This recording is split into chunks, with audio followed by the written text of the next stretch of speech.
I haven't been a paramedic for long, but so far I had been lucky. I'd never had a patient die on me. Sure, sometimes really sick patients would pass away long after I'd taken them to the hospital, but I'd had the good fortune of never having a patient in my care die in front of me. At least, not until a couple weeks ago. In paramedic school, they taught us how to stare death in the face, shrug, and flip at the bird with the skills we learned. Prevent, reverse, control. But one thing every instructor told us is that the first patient you lose stays with you. I didn't think much of it at first, as I'd already prepared myself for the inevitability of patients dying on me. No medic is going to save everyone. I was on a hot streak for my first few months in the field. 12 cardiac arrests, 9 respiratory distresses, 5 traffic collisions, and an anaphylactic shock. Some of those died, yeah. But not until after we turned them over to the hospital. It's just the nature of the beast. It's not that I'm some amazing medic, I'm still new. I was just lucky. Was lucky. My luck turned when I got assigned to a rural area, about 60 miles outside of the city proper. It was a small mountain community tucked into a valley, population of maybe 15,000. It's the most low-volume district in terms of emergency calls, and usually makes for easy shifts of sleeping in the rig and getting amazing barbecue from one of the local restaurants. So my first time assigned to this area, my partner Katie and I spent the first 12 hours of our 24-hour shift doing absolutely nothing. A storm came up from the desert and into the valley, drenching the town in torrential rain. Right when the rain started is when we got our first call. 67-year-old female, private residence, respiratory distress. Nothing to get too excited over. I'd run several calls with almost identical descriptions. Katie and I arrived to the address dispatch gave us and dashed from the ambulance. Rig 78. I'll always remember that one. To the front door. Katie rang the doorbell and gave her usual announcement of, "Hello, paramedics." No answer. I tried the doorknob, and finding it unlocked, pushed it open. "Good evening. Anybody home?" "Paramedics," I called out. That's when I heard it. Wheezing. Agonized, frantic, wheezing. If you've never heard someone having an asthma attack, it's a deeply unsettling sound. The asthmatic's upper airway, everything above the lung, has become so swollen and constricted that the movement of air through the trachea comes out as a high-pitched, raspy wheeze.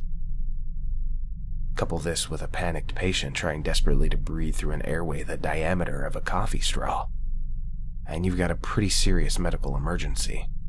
Katie and I followed the sound to a back bedroom where we found an elderly woman lying on the floor, wheezing. I gave my customary greeting, "Ma'am, we're the paramedics. We're here to help. Can you tell me your name?"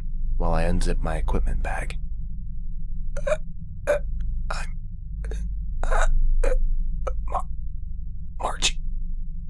Margie, do you have a history of asthma?" She nodded.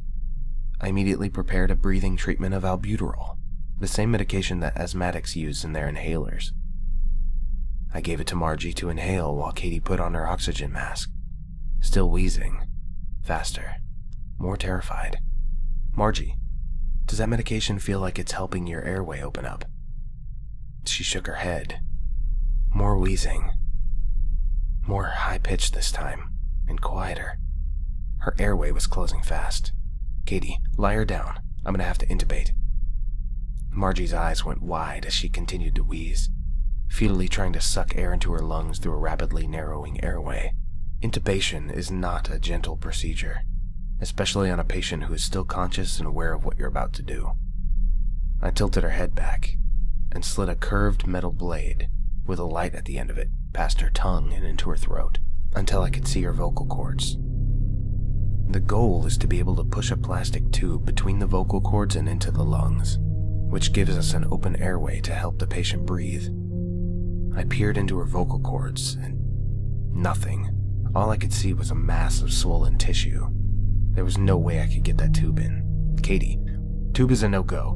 We have to leave, now," I said, packing up our gear. We loaded Margie, still wheezing, onto a gurney and into Rig 78.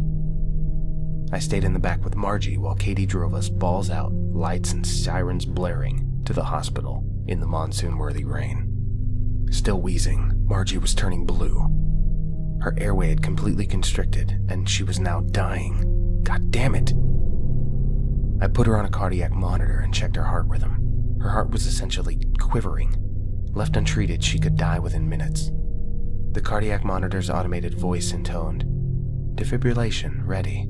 Shock advised." I hit the defib and Margie jerked violently, but otherwise there was no response. I started chest compressions to keep her heart beating, running out of options. When I delivered the second shock, her eyes shot open, locked onto mine. She reached out and grabbed my wrist, and as her fingers slid away, she wheezed. For the last time.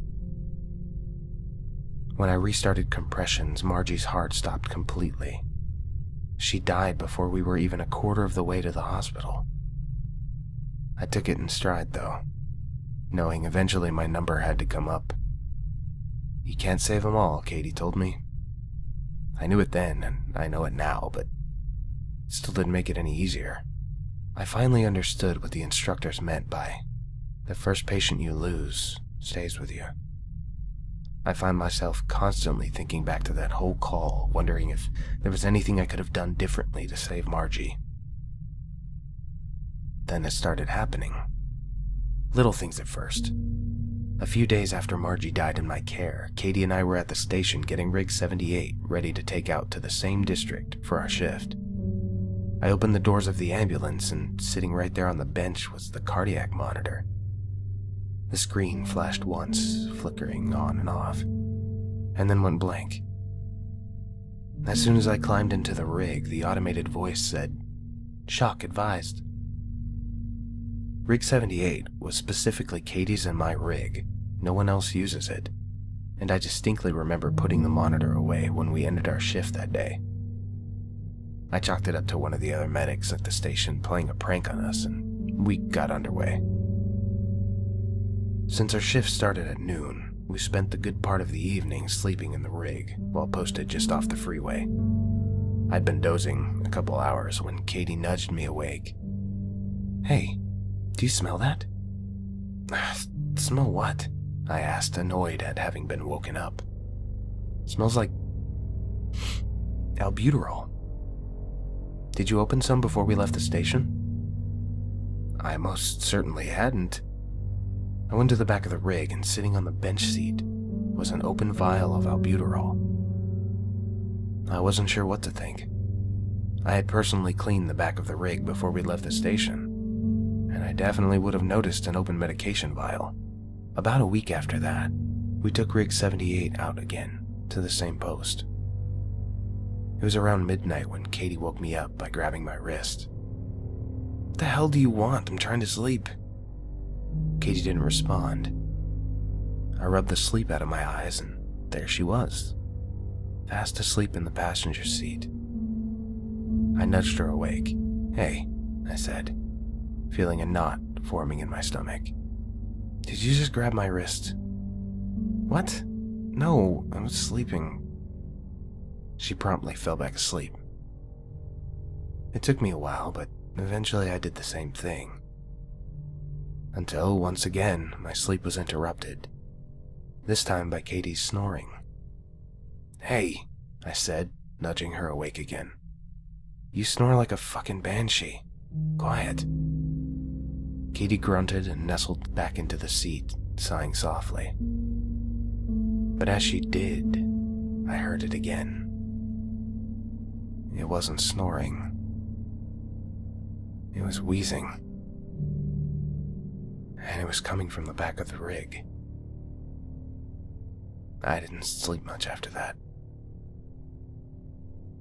I finally took a leave of absence from work to get away from the grabbing and the wheezing and the thinking about Margie. I need more than a leave of absence, though. I need a vacation. I need to leave. Last night at home, just as I was starting to fall asleep, I heard it. The wheezing.